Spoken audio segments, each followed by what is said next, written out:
Ito naman yung Sexy Man Perfume na blue, mga mamshis.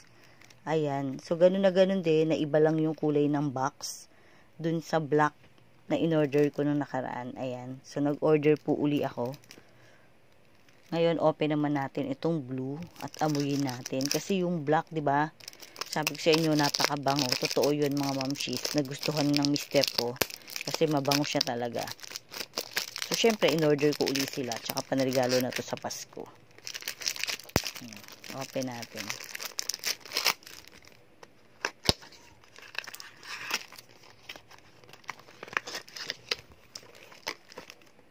Ayan.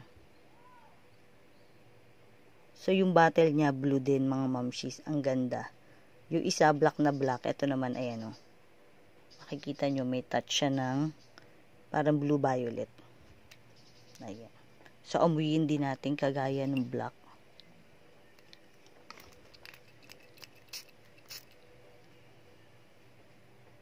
Ay, mamshis, ang bango din. Ay, grabe, mga mamshis, ang bango rin itong blue. Kung mabango yung black, mabango rin itong blue. Kaya, try nyo na rin, mga mamshis, order na. Sale pa rin po sila. Alam nyo na kung nasa ng link.